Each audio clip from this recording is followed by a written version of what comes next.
อนเป็นวัดร้างโบราณสืบสาน2524พระมหาราชครูเกษราปัญญาปรมาติกาจารย์จากวัดดับภัยเชียงใหม่สืบสานเวลาผ่าน131 ปีนานไกลวัดพระบาทอุดมรุ่งเรืองงามตาเจ้าน้อยบุญทาวงศาข้าหลวงปวงเชียงใหม่ปกครองหัวเมืองฟ้าทุ่มเทแรงกายแรงใจทุกชาติพันธุ์รวมใจรักษา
สาธุชน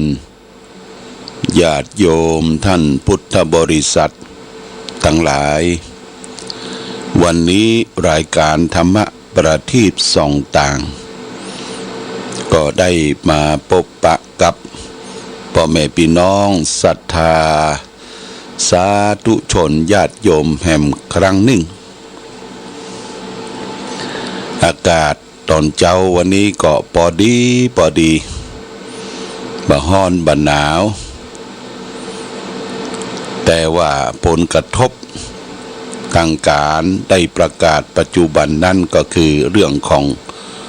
ควนพิษจากการเผาขี้เหี้ยเผาป่าพ่องแล้วก็นอกจากนั้นก็จาก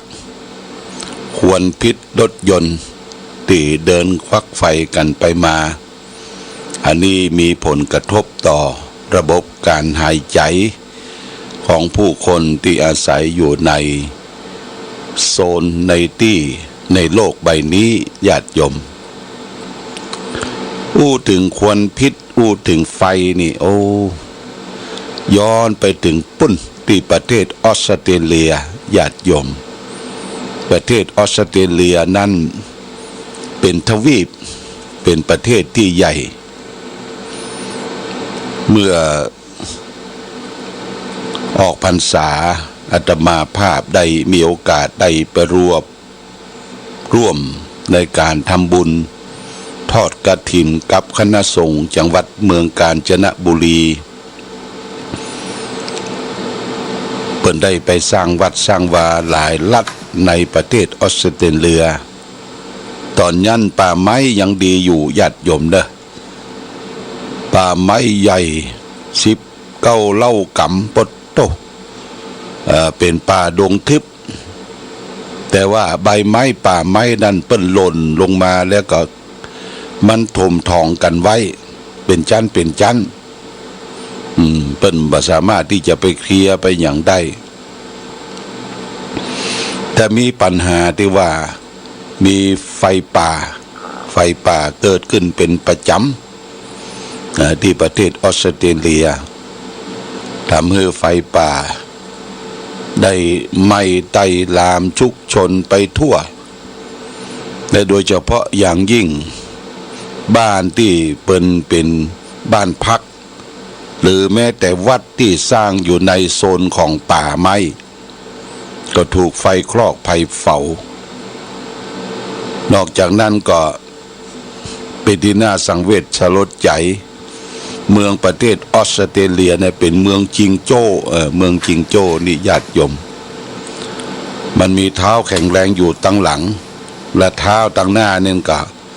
มาสามารถที่จะเดินสี่เท้าได้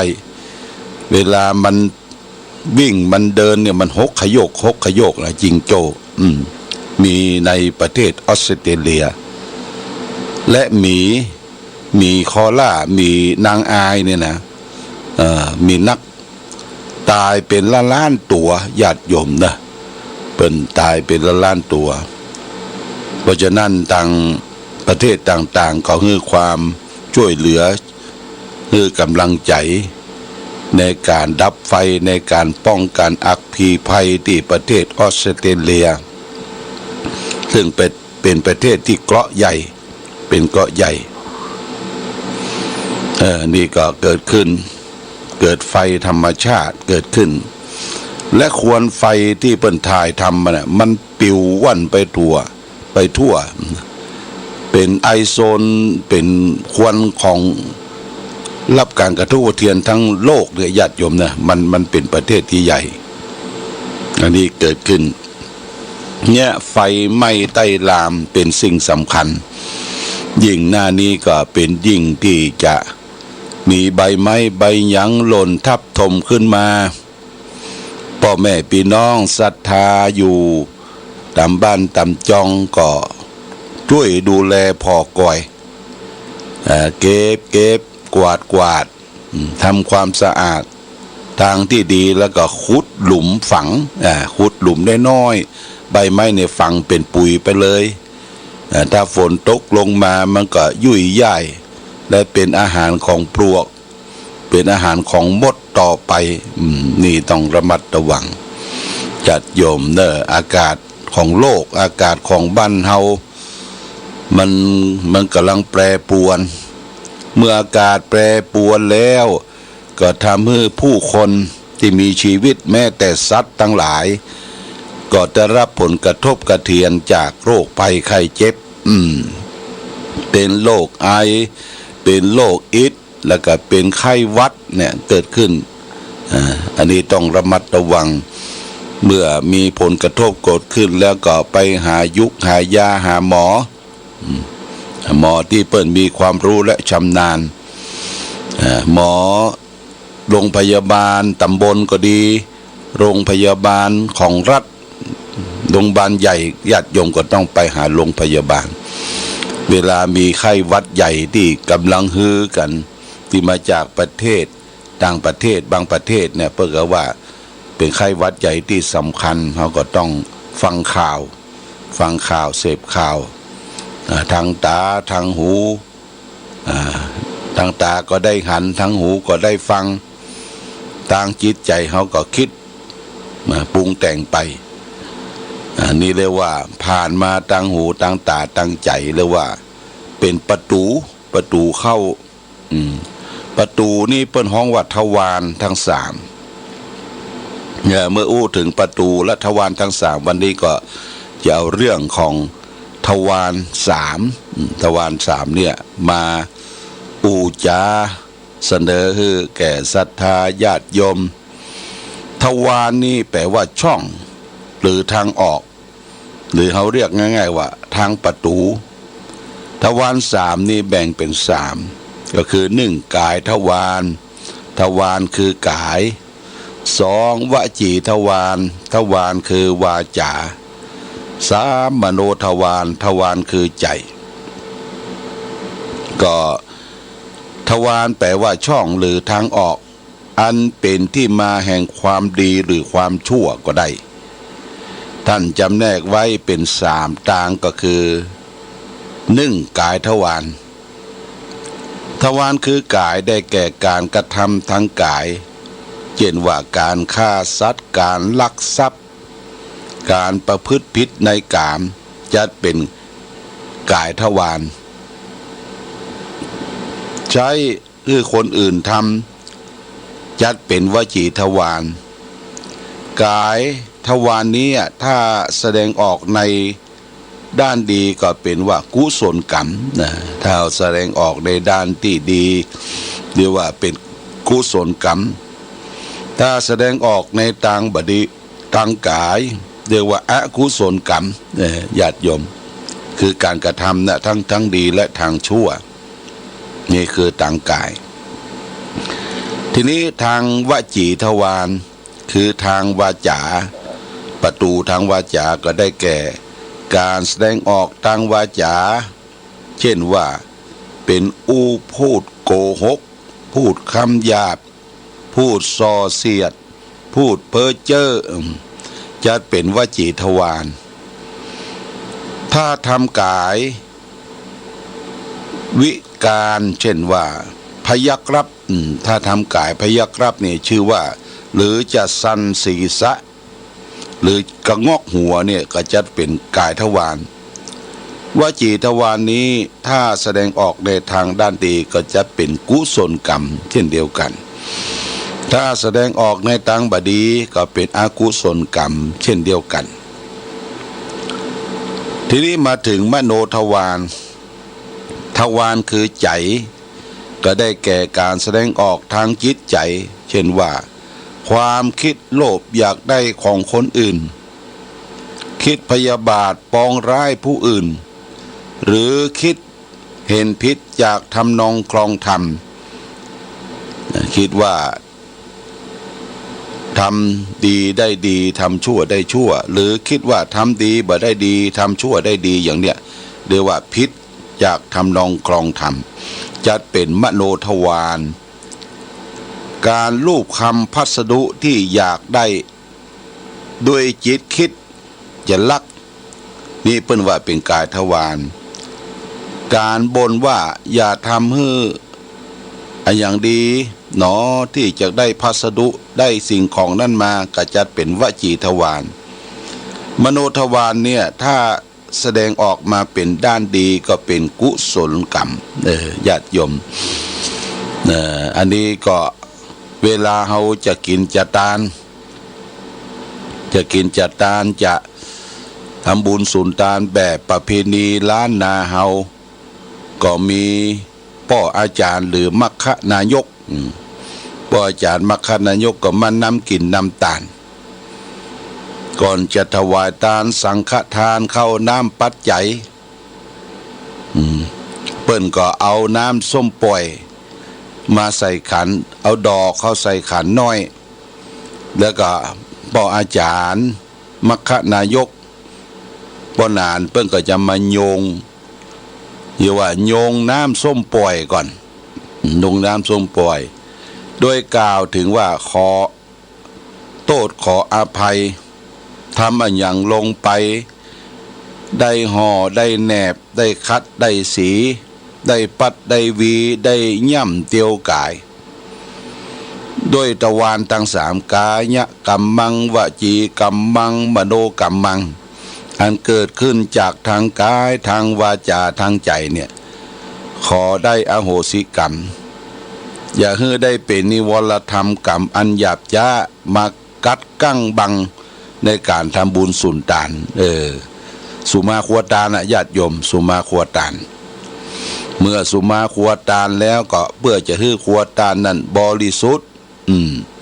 บ่ให้มีมละมนทินหยังแล้วก็เจิญเทวดาแห่งญาติโยมเจิญเทวดาที่รักษาสถานที่ภูเขาเหล่ากาตาน้ำนาทีเทวดารักษาตนตัวมาเป็นสักขีพยานในการตานเจิญเทวดาเรียกว่าสุมาครัวตาลเจิญเทวดาแล้วบางทีทางเมืองเหนือเขาก็โอกาสเว้นตาลห้ำของกินของทานที่ได้มาโดยความบริสุทธิ์ใจส่วนหนึ่งก็จะได้ทานถึงพระพุทธพระธรรมพระสงฆ์พระรัตนตรัยแล้วก็ส่วนหนึ่งก็บ่งบอกทานไปถึงคนที่ได้ล้มหายตายจากหรือคนที่เป็นประธานจัดงานให้ได้เสวยให้ได้รับส่วนกุศลปัจจัยของกินของทานนั้น เพราะอาจารย์ถ้าโอกาสเว้นตาลแล้ว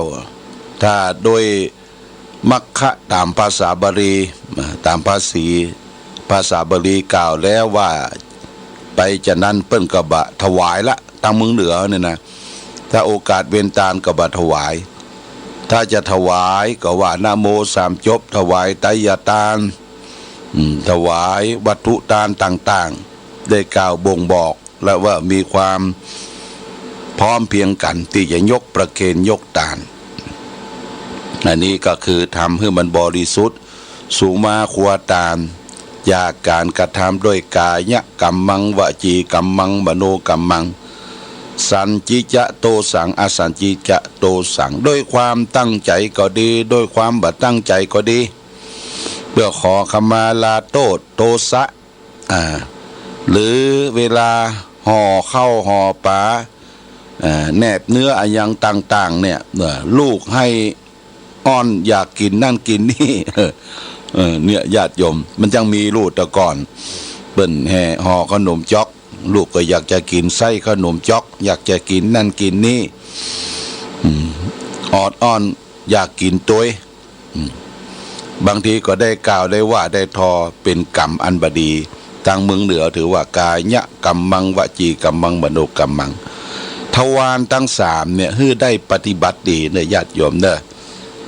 กายทวารวจีทวารมโนทวารกายทวารทางกายคือได้ปฏิบัติประตูเนี่ยคือเปิดช่องในทางที่ดีเข้าวจีทวารทางวาจาคือเปิดช่องทางวาจาอันเป็นสิ่งที่เป็นกุศลเข้ามโนทวารคือความคิดตั้งใจเปิดช่องในทางที่ดีเข้าเปิดประตูรับทางกายทางวาจาทางใจถ้าเราเปิดประตูทางกายทำดีเนี่ยญาติโยมก็คือกายกรรมสามก็คือเว้นจากการฆ่าสัตว์เว้นจากการลักทรัพย์เว้นจากการประพฤติผิดในกามข้อกามเมในส่วนที่เป็นกุศลก็คือทำเว้นเวรมณีเว้นจากสิ่งเหล่านี้เว้นจากการทำความชั่วฆ่าสัตว์ตัดชีวิตลักเล็กขโมยน้อยยิบโชยของบุคคลอื่นและก็เว้นคิดนอกอกนอกใจที่รักษามีเมียแปลงของตนเองนี่กายกรรมสามต่างคือเว้นบ่เปิดช่องบ่เปิดประตูในทางความชั่วที่จะเข้ามาสุมรุมกุ้มอยู่ในจิตในใจ โอ้ที่เดือดร้อนวุ่นวายเต้ามาหันถึงวันเนี่ยพอเขาเปิดประตูฮับลูกญาติโยมเปิดประตูฮับเปิดประตูทางกายเนี่ยเปิดฮับการฆ่าสัตว์แต่ชีวิตเบียดเบียนกันคิดโลภคิดอันเบียดบังช่อฉนข้อฉนคอรับชั่นอย่างต่างๆนี่ทางกายแล้วก็คิดหันเปิ้นงามน้อยบ่ได้หันเปิ้นหล่อน้อยบ่ได้หันเปิ้นอู้ดีน้อยบ่ได้เนี่ยเปิดประตูช่องทางข้อกามเมยินดีที่จะไปเล่นจู้สู่นางทำความผิดทางกายเมื่อเปิดช่องทางบดีเกิดขึ้นเนี่ยก็ทำให้เกิดความทุกข์ละมันไปปรุงที่จิตใจปุ่นญาติโยมจิตใจเป็นส่วนกลางเนี่ยคนทุกข์คนยากคนลำบากปัญหาเกิดขึ้นถึงวันนี่ก็เพราะเปิดประตูกายเปิดประตูกายเปิดประตูทางวจีทวารทางวาจานี่ก็คือถึงวันกับบะไข่ทำอย่างให้มันเป็นประโยชน์ต่อใดเปิดประตูทางวาจาเป็นคนพูดเท็จเป็นคนพูดส่อเสียดเป็นคนพูดคำหยาบเป็นคนพูดเพ้อเจ้อเลวไหลไร้สาระญาติโยมปากแจ้วันค่ำเอาเรื่องคนนั่นเรื่องคนนี้ไปถามไปถามเลยหูหมดอะญาติโยมแต่ตัวเองแก้ไขตัวเองยังบ่ได้เนาะยังบ่ได้เท่าไปถามอย่างแบบนักข่าวช่อง7ช่องอย่างต่างๆเนี่ยญาติโยมศูนย์รวมข่าวนี่ก็คือทางวจีทวารเปิดช่องเข้ามารับรู้เรื่องทั้งหมดนะญาติโยมรับรู้เรื่องทั้งหมดเนี่ยพูดเท็จพูดส่อเสียดพูดคำหยาบ อันนี้ก็พึงอืดไว้ตืดไว้ถ้าเปิ้นเล่ากันอู้กัน ถ้าไปฟังแล้วมันบ่เข้าท่านี่อย่าบ่ต้องเข้าไปญาติโยมปลีกตัวออกมาเดี๋ยวเขาจะถูกว่าเป็นคนขี้เหล้าขี้ยาขี้สาธยายเปิดประตูตังวาจาเกิดขึ้นมันก็ทำให้เกิดความเดือดร้อนเกิดความทุกข์ปัญหาเกิดขึ้นปรุงแต่งในจิตในใจเฮานี่เป็นประการที่สองวจีทวารมโนทวารคือเกิดขึ้นทางใจนี่ใจมันคิดนะใจมันคิดโลภอยากได้ของคนอื่นเขาคิดพยาบาทปองร้ายเขาคิดจังคนนั่นจังคนนี้ความคิดเนี่ยญาติโยมแม้แต่ไปหันเปิ้นเตื้อเดียวไอ้นี่มันบ่ถูกตาพอมันคิดอยู่ในใจละญาติโยมนะมันบ่ถูกตาบ่ถูกใจเขาเรียกว่าคิดคำเดียวไปละคิดพยาบาทคิดจังคนนั้นคนนี้และเห็นผิดไปตามทำนองครองธรรมคือเห็นว่าทำดีบ่ได้ดีทำชั่วได้ดีเป็นต้นอันนี้ญาติโยมต้องเข้าใจทำดีทำชั่วนะมันอยู่ที่ใจเด้ออยู่ที่ใจเฮาบางคนก็บอกว่าทำดีได้ดีมีที่ไหนทำชั่วได้ดีมีถมไปนี่ไปคิดอยู่ในใจว่าทำดีถึงวันเนี่ยญาติโยมขอให้มันร่ำมันรวยถูกหวยรวยเบอร์เป็นเศรษฐีเป็นคนมั่งคนมีเนี่ยทำดีอยากให้เป็นอย่างนั้นทำชั่วเขาก็มองว่าคนที่ทำชั่วมันอย่างได้ดีได้ดีจะได้คนเฮาบ่ได้มองเจาะลึกไปมองผิวเผินข้างนอกว่าเปิ้นทำชั่วค้าขายของผิดกฎหมายบ้านกฎหมายเมืองทั้งที่ฮู้กันอยู่ญาติโยมสร้างความเดือดร้อนให้แก่ลูกหลานเยาวชนอย่างเรื่องของยาเสพติดเป็นต้นเนี่ยญาติโยมเปิ้นอย่างมาล่ำมารวยเขาก็ว่าเปิ้นทำชั่วอย่างได้ดีได้ทรัพย์สมบัติเหล่านั้นทางพระพุทธศาสนาว่าบ่ใช่ของดีนะญาติโยมมันเป็นของฮ้อนบางทีเปิ้นก็ยังจ้องอยู่ทางราชการบ้านเมืองจ้องอยู่ว่าจะจับจะยับบ่ได้โรยขึ้นมาผิดปกตินะญาติโยมมีความโรยผิดมาปกติบ่ใช่ยะการอย่างอันลองต้องแต่งบ่ใช่มีกิจการอันใดที่สำคัญใหญ่โรยขึ้นมาจะใดนี่ทางการบ้านเมืองเพิ่นก็ว่าเนี่ยมันจะต้องมีอย่างผิดปกติไปยึดทรัพย์พ่องไปสืบเสาะพ่องว่าต้นทางปัญหาเงินที่ได้มาจากที่ไหนทางใดเนี่ยเฮาเป็นคนชมคนดูต่างนอกเปิดว่าทำชั่วอย่างได้ดีการได้เงินได้ทองได้เข้าได้ของสมบัติพัสถานนั้นไม่ใช่เป็นของดีนะญาติโยมนะหลักสัจธรรมคำสอนพระพุทธเจ้าว่าทำดีย่อมได้ดีทำชั่วย่อมได้ชั่วทำดีย่อมได้ดีได้ที่ไหนได้ที่จิตที่ใจเฮาก่อนได้ดีจิตใจเบิกบานแจ่มใสถึงแม้ว่ามันจะทุกข์จะยากจะลำบากแต่จิตใจเฮาดีบ่ต้องนอนหวาดผวากินฮ้อนนอนอุ่นกินฮ้อนนอนอุ่นบ่ต้องไปหวาดผวาไปกลัวมันต้องบัดย้ายที่นอนไปหั่นไปนี่เนี่ยมันได้ที่ใจแล้วก็สุขภาพก็ดีญาติโยมนะสุขภาพดีสภาพร่างกายจิตใจดีบ่ไข้เจ็บไข้ป่วยตรงกันข้ามที่เปิ้นได้เงินได้ทองมีเงินมีทองได้มาโดยทางทุจริตต้องนอนหวาดผวาฮ้อนอกฮ้อนใจบางทีก็ปุ้นละลามไปถึงครอบครัวถึงลูกถึงเต้าญาติโยมถึงลูกถึงเต้าลูกเต้าก็ไปติดยาเสพติดอย่างต่างๆนี่มันเป็นผลกรรมเป็นปัจจัยเป็นผลกรรมปัจจัยที่ได้สร้างได้สมได้กระทำมาอันนี้ก็ผ่านเป็นข้อคิดสะกิดเตือนใจที่เฮาว่าทำดีย่อมได้ดีทำชั่วย่อมได้ชั่วแต่ว่าเฮามองอยู่ทางนอกเพื่อว่าทำชั่วอย่างได้ดีได้เงินได้ทองอันนี้เข้าใจผิดคิดไปเป็นอย่างนั้นนี่ญาติโยมทำดีย่อมได้ดีเน้อได้ที่ใจเฮาก่อนได้บุญได้กุศลบ่เจ็บบ่ไข้บ่เมื่อย อย่าอย่างก็พอกินพออยู่ดำเนินชีวิตบ่ต้องไปขวายกันญาติโยมบ่ต้องไปขวายบ่ต้องไปอิจฉากันคนเฮาก็อยู่ในโลกเนี่ยช่วงหนึ่งของชีวิตเจ้าอันพอกินพออยู่ตามหลักเศรษฐกิจพอเพียงตามหลักที่พระบาทสมเด็จพระเจ้าอยู่หัวรัชกาลที่9เปิ้นว่าคนเฮาต้องมีหลักของความสันโดษยินดีในสิ่งที่เฮาได้พอใจในสิ่งที่เฮามีแต่ว่าสันโดษพอกินพออยู่นั่นก็เป็นการดำเนินชีวิตที่ถูกต้องเพราะฉะนั้นก็หิหาตามกำลังแข้งกำลังขาสติปัญญาของภัยก่อนมันขอให้เป็นไปในทางสุจริตญาติโยมจะไปทุจริต